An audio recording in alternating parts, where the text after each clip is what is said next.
आज के टॉपिक का विषय है हिडन मार्क ऑफ मॉडल और पीओएस टैगिंग। पीओएस टैगिंग के लिए हिडन मार्क ऑफ मॉडल में कैसे करेंगे, तो आज की क्लास में हम पढ़ेंगे जिसको ट्रेनिंग कैसे देंगे। मतलब हमारे पास जो कॉर्पस है, कॉर्पस के अंदर जो डेटा है उसमें पहले से टैग्ड सेंटेंस है। उस टैग सेंटेंस के आधार पे हम ट्रेनिंग करेंगे और ट्रेनिंग करके नॉलेज क्रिएट करेंगे, जिसके आधार पे प्रिडिक्शन आगे के आधार पे प्रिडिक्शन करेगा न्यू सेंटेंस को। न्यू सेंटेंस जो आएगा उसका प्रिडिक्शन उस नॉलेज के आधार पे वो सिस्टम करेगा उसका पीओएस टैग क्या होगा। तो इसको बनाने के लिए क्या करेंगे, पहले हमने क्लास में बताया था जो एवरेज मैक्स ऑफ पी हम जो निकालेंगे X sentence given sentence X, तो probability sequence of Y, Y is a probability of tag sequence on X is given sentence. तो उसको हमने प्रोबेबिलिटी निकाला था। तो एवरेज मैक्स प्रोबेबिलिटी हमको निकालना था हिडन मार्कअप मॉडल के लिए। वो जो था वो नॉइजी चैनल के लिए वो पी ऑफ वाई एक्स निकालना था, P probability of tag sequence Y according to the given sentence X is equal to Bayes' law के अकॉर्डिंगली प्रोबेबिलिटी कंडीशनल प्रोबेबिलिटी को चेंज करते हैं। Probability of X given the tag sequence, probability of x of tag sequence y and probability of tag sequence y divided by probability of word sequence x. So probability of word sequence x is as the probability of sentence की probability क्या होगी, sentence जो भी आया है वो correct sentences है, इसकी वजह से probability of X is equal to 1। तो probability of X is equal to 1, इसकी वजह से इसे नीचे की वैल्यू हट जाएगी। तो probability of Y, probability of tag sequence Y according to the word sentence x is equal to average max of y probability of word with tag sequence y and probability of tag sequence y। तो first जो probability है वो क्या है, word और tag word associated tag interaction की probability निकालें। The model of word and tag interaction, first probability निकालेंगे model of word and tag sequence. This is also called the emission probability. Emission word की जो word जो है किस tag से associated उसकी जो क्या इमिशन है, तो इमिशन प्रोबेबिलिटी इसको बोलते हैं। और probability of Y is POS and POS interaction, किस पीओएस के बाद कौन सा पीओएस आता है, इसका ऑर्डर क्या होता है, उस ऑर्डर का मॉडल पीओएस पीएस इंटरेक्शन में निकालते हैं। इसको ट्रांजिशन प्रोबेबिलिटी बोलते हैं। एक के बाद दूसरा पीओएस टैग, जैसे N N comes after DET, if N N DET N N DET and adjectives, तीनों यदि एक साथ यदि एक सेंटेंसेस में आते हैं और एक साथ एक के बाद एक आना चाहिए, तो एक के बाद एक आएगा तो डिटर्मिनर पहले आएगा, उसके बाद एडजेक्टिव आएगा, उसके बाद एन एन आएगा। यही इसका ऑर्डर होता है किसी भी लैंग्वेज में। तो इसकी वजह से क्या है, ये एक सीक्वेंस का टैग सीक्वेंस का एक ऑर्डर है, उस ऑर्डर का इंटरेक्शन क्या है उसको फाइंड करने के लिए P Y probability of Y क्या करते हैं, टैग सीक्वेंस की प्रोबेबिलिटी फाइंड करते हैं। इसको नॉइजी चैनल मॉडल भी बोलते हैं। अभी हिडन मार्कअप मॉडल में इसको कैसे ट्रेनिंग देंगे, आज ट्रेनिंग तक हम पढ़ेंगे। जो ट्रेनिंग करके हमारे पास कॉर्पस है जिसके अंदर हर वर्ड सेंटेंसेस है, सेंटेंसेस के अंदर जो वर्ड है, हर सेंटेंस का वर्ड जो वर्ड है, वर्ड किसका अप्रोप्रिएट टैग क्या होगा, इस तरह का सेंटेंस बना हुआ है। वर्ड अंडरस्कोर टैग, फिर नेक्स्ट वर्ड अंडरस्कोर टैग, इस तरह से एक सेंटेंस का कॉर्पस है। उस कॉर्पस के आधार पे हम नॉलेज क्रिएट करेंगे और ट्रेनिंग देंगे अपने सिस्टम को। ट्रेनिंग कैसे बनाएंगे और ट्रेनिंग के लिए कैसे एल्गोरिथम क्या होगा उसको हम आज बताएंगे। Hidden markup model of POS tagging, तो पीओएस टू पीओएस मतलब जो टैग था उसके आगे अगला टैग क्या होगा, उसकी क्या ऑर्डर है, उसकी प्रोबेबिलिटी को क्या बोलते हैं, ट्रांजिशन प्रोबेबिलिटी बोलते हैं, पी वाई। तो P Y is equal to I is equal to 1 to L+1, मतलब जितने भी टैग सीक्वेंस है उतने तक इसको probability of transition P T is equal to P I, probability of ith tag is basis on the probability of previous tag. It is called bigram model, मतलब किसी दो टैग को हमने लिया, जो नेक्स्ट टैग की प्रोबेबिलिटी प्रीवियस, उसके previous क्या टैग है उसके आधार पे डिफाइन करता है। Word PUS word, PUS word के साथ क्या कौन सा पीयूएस एसोसिएटेड है, इसको इमिशन प्रोबेबिलिटी बोलते हैं। तो emission probability equal to X, word X according का जो पीयूएस वाई होगा वो उसकी प्रोबेबिलिटी क्या होगा, पी इमिशन प्रोबेबिलिटी। तो एक्स आई 1 से लेके एल तक एक्स आई, और उसकी वाई आई उसकी प्रोबेबिलिटी, टैग प्रोबेबिलिटी क्या होगी, टैग क्या होगी वाई आई कि उसकी प्रोबेबिलिटी क्या होगा।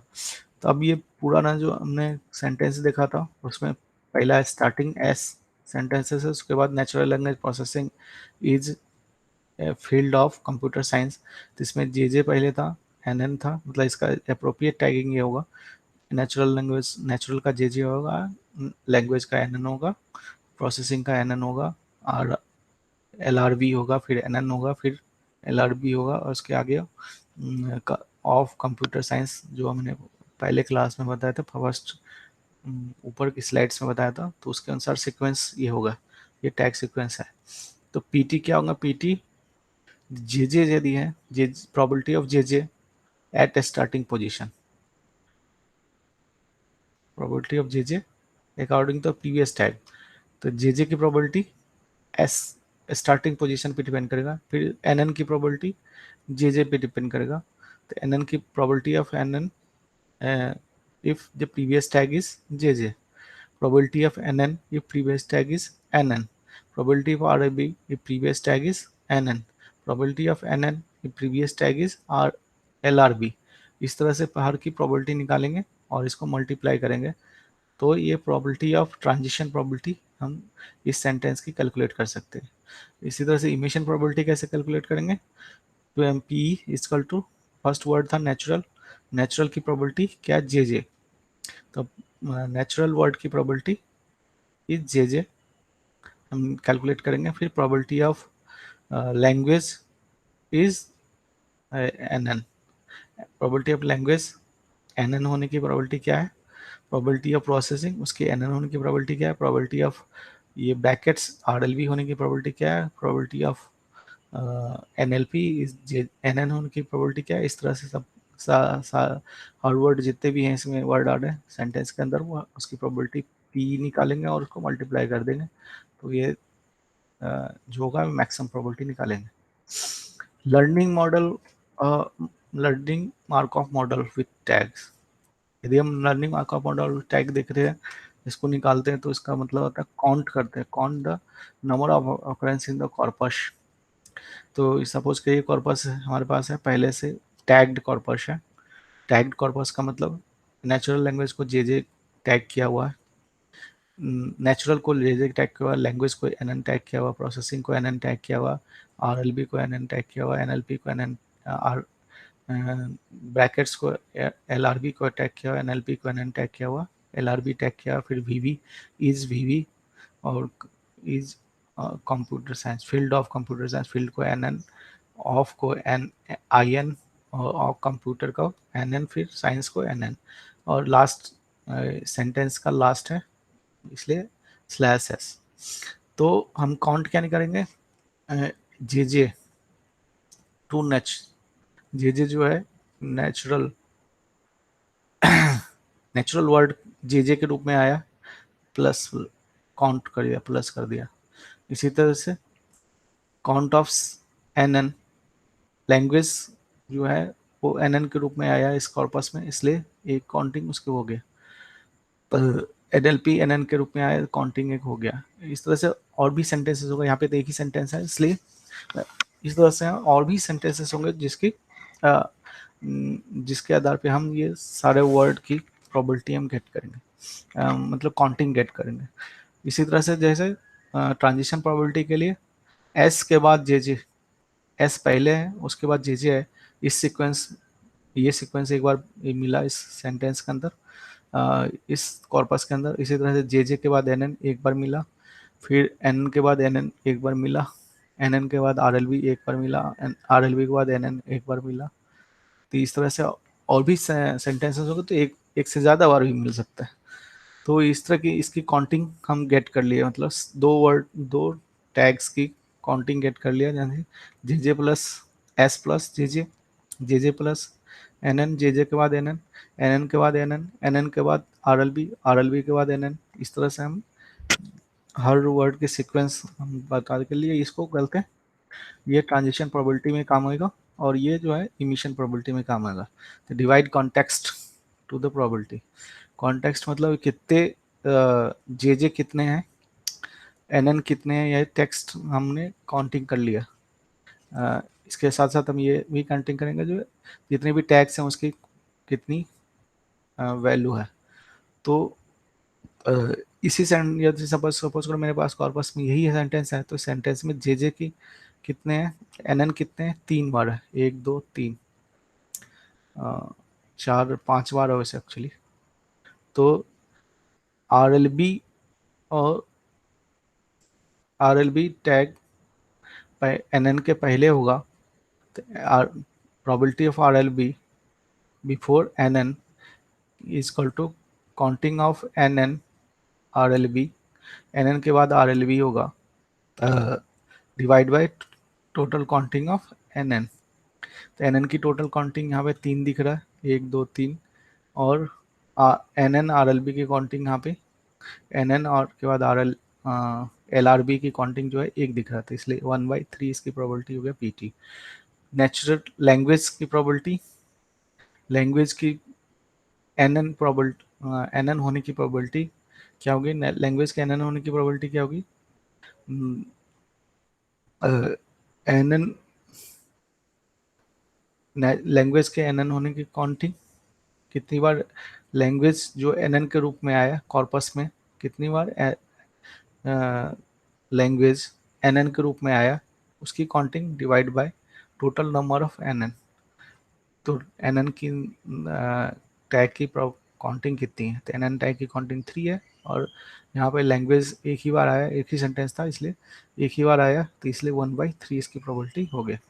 तो यहाँ पे एक ही सेंटेंस नहीं होगा, कॉर्पस के अंदर एक से ज़्यादा सेंटेंसेस, बहुत सारे सेंटेंसेस होंगे, तो इसकी जो काउंटिंग होगी अलग अलग होगी। तो इसी का प्रोग्राम बनाएंगे ऑटोमेट करना है, तो ट्रेनिंग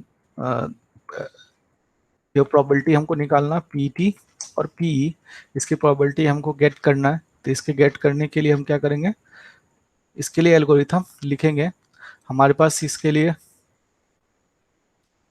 हमारे पास क्या होगा, टेक्स्ट डेटा होगा, और उसमें हर लैंग्वेज हर वर्ड के बाद अंडरस्कोर करके उसका जो टैग होगा, अप्रोप्रिएट टैग होगा, वो इस तरह के कॉर्पस होंगे। तो ये कॉर्पस के आधार पे हम लैंग्वेज इसके आधार पे ट्रेनिंग करेंगे, और ट्रेनिंग करके हम नॉलेज क्रिएट करेंगे। नॉलेज क्या मतलब प्रोबेबिलिटी ऑफ पी टी और पी कैलकुलेट करेंगे। The input data is format is natural language, natural underscore jj, language underscore nn, so on, इस टाइप का होगा। मतलब वर्ड और उसका अप्रोप्रिएट टैग क्या है, ये पहले से कॉर्पस में हमारे पास डेटा होगा, और अंडरस्कोर करके होगा, मतलब टैग क्या होगा, अंडरस्कोर जेजे होगा। तो हम क्या करेंगे, 3 हमको बनाना, इमिशन प्रोबेबिलिटी, ट्रांजिशन प्रोबेबिलिटी और कॉन्टेक्स्ट काउंटिंग। कॉन्टेक्स्ट काउंटिंग मतलब जितने भी हमारे पास टैग सेट है, टैग सेट में जो सिंबल्स हैं, टैग सेट है, उस टैग सेट की काउंटिंग कितनी है। तो हर की टैग काउंटिंग निकालना है हमको, ट्रांजिशन प्रोबेबिलिटी निकालनी है और इमिशन प्रोबेबिलिटी निकालनी है।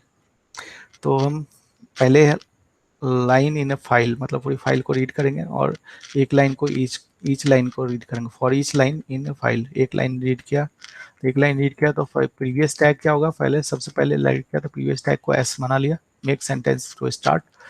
कॉन्टेक्स्ट प्रोबेबिलिटी के लिए कॉन्टेक्स्ट में प्रीवियस टैग की प्रोबेबिलिटी क्या होगी, +1 हो जाएगा, एक प्लस कर देंगे कॉन्टेक्स्ट में, और उसके बाद स्प्लिट करेंगे लाइन को, इस लाइन को स्प्लिट किया वर्ड टैग में, यानी कि यहाँ पे जो स्पेस से हम स्प्लिट कर देंगे, नेचुरल लैंग्वेज अंडरस्कोर जे, फिर इसके बाद स्पेस होगा नेचुरल लैंग्वेज अंडरस्कोर NN, उसके बाद स्पेस होगा। तो यानी इसके अकॉर्डिंगली, स्पेस के अकॉर्डिंगली हर वर्ड और अंडरस्कोर टैग हमको मिल जाएगा। तो वर्ड टैग हमको मिल जाएगा, line is split line into word tag with space. तो हमको क्या मिलेगा, एक वर्ड टैग्स करके एक एरे मिलेगा जिसके अंदर वर्ड होगा और टैग, उसकी टैग होगा। तो for each word tags in word tag, for each word tag in word tags, मतलब वर्ड टैग्स के लिस्ट में हमको एक वर्ड टैग को रीड किया तो हम क्या करें, स्प्लिट कर दे, फिर split word tag into word into tag. तो विथ अंडरस्कोर, अंडरस्कोर से स्प्लिट कर दिया तो वर्ड मिल गया एक और टैग मिल गया। तो ट्रांजिशन प्रोबेबिलिटी क्या होगा, प्रीवियस पहले था, प्रीवियस प्रीवियस जो टैग था प्लस जो टैग अभी जो टैग आया, जो स्प्लिट किया वर्ड उसको टैग आया, उसकी काउंटिंग एक बढ़ा दिया।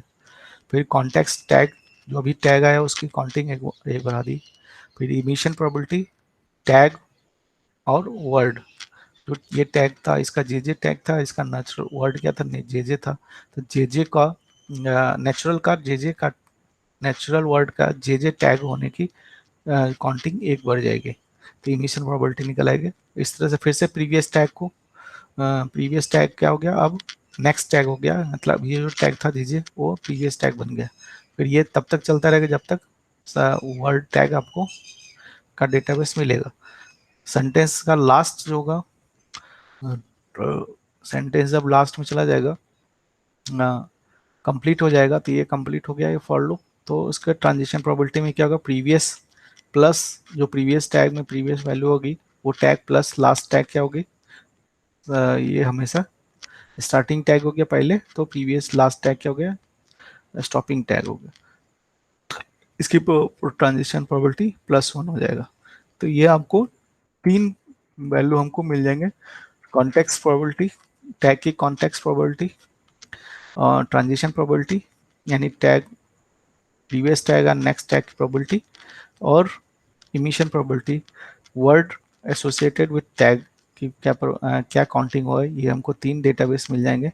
इसी को ही इसमें यहाँ पे प्रिंट किया फॉर की इन वैल्यू, की वैल्यू करके एक डेटाबेस बनेगा। इन ट्रांजिशन प्रोबेबिलिटी स्प्लिट की तो previous tag one word with space, space के अनुसार पीको वैल्यू को प्रिंट कर दिया। इस तरह से do this for probability of emission probability.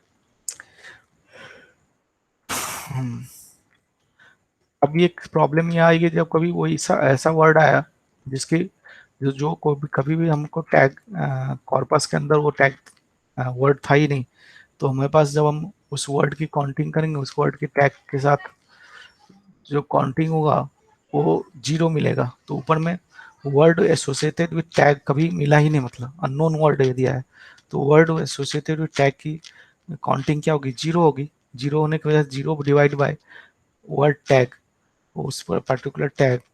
तो वर्ड यदि कोई पर्टिकुलर ऐसा अननोन वर्ड आता है जो कभी ट्रेनिंग कॉर्पस में नहीं है, तो क्या होगा उसमें कंप्लीट प्रोबेबिलिटी हम जब मल्टीप्लाई करेंगे इमिशन करके, इमिशन प्रोबेबिलिटी निकालेंगे तो उसका 0 हो जाएगा। ये इसको इसके लिए हम क्या करते हैं, स्मूथिंग यूज करते हैं, इन बाइग्राम मॉडल स्मूथिंग प्रोबेबिलिटी कैसे यूज करते हैं, W and word W associated with WA-1 is equal to lambda minus PML W। Lambda एक वैल्यू है, कांस्टेंट वैल्यू है, P into probability of WI according to WI-1 plus 1 minus lambda probability of WI। इसमें दो तीन तीन हमारे पास model है। एक क्या है, emission probability, word word word की टैग के साथ क्या प्रोबेबिलिटी है, ट्रांजिशन प्रोबेबिलिटी, मतलब दो एक वर्ड एक टैग के बाद दूसरा वर्ड क्या कौन सा टैग आएगा उसके आधार पे एक ट्रांजिशन प्रोबेबिलिटी निकाला है, और हर वर्ड की टैग की कितनी काउंटिंग कॉर्पस में आया उसकी टैग। तो ट्रांजिशन प्रोबेबिलिटी और there is not too much tags, so the smoothing is not necessary। Transition probability के लिए स्मूथिंग कोई ज़रूरत नहीं है, क्योंकि बहुत ज़्यादा टैग नहीं हुआ तो ज़रूरत नहीं पड़ेगा। तो उसके लिए वही टैग होगा जो पहले प्रोबेबिलिटी हमने निकाला था। यदि इमिशन प्रोबेबिलिटी हो सकता है, इमिशन प्रोबेबिलिटी क्या, अननोन वर्ड के लिए 0 हो जाएगा इमिशन प्रोबेबिलिटी, क्योंकि जो है उसकी काउंटिंग मिलेगा नहीं, उस वर्ड, वो वर्ड कहीं मिलेगा नहीं कॉर्पस के अंदर, तो किसी वर्ड के साथ उसका एसोसिएशन होगा ही नहीं, तो कोई काउंटिंग नहीं मिलेगा, तो 0 हो जाएगा। तो ऊपर की वैल्यू यदि 0 आएगी तो पूरे कंप्लीट उसके प्रोबेबिलिटी की वैल्यू 0 हो जाएगी। उसके लिए स्मूथिंग यूज किया, PE equal to P X word, X I word का प्रोबेबिलिटी है, वाई वाई टैग है, तो lambda of P M L equal to X I probability world, Y I probability है 1 minus L lambda, total number of 1 divide by N, total number of tags. तो इसके आधार पे हम जो निकालेंगे उसकी इमिशन प्रोबेबिलिटी स्मूथिंग कर देंगे, जिससे वजह से उसको 0 नहीं होगा, उसकी प्रोबेबिलिटी 0 नहीं आएगी। अब ये इसके नेक्स्ट क्लास में मैं आपको बताऊंगा जो सेंटेंसेस आया उसका अप्रोप्रिएट टैग क्या होगा। ये नॉलेज जो क्रिएट किया, 3 हमने डेटा बैंक कॉर्पस के आधार पे बनाए, काउंटिंग किया, मतलब transition probability, context tag, tag की कॉन्टेक्स्ट प्रोबेबिलिटी और इमिशन प्रोबेबिलिटी, इसके आधार पे हम फिर फोरकास्टिंग करेंगे। तो यानी वर्टी बी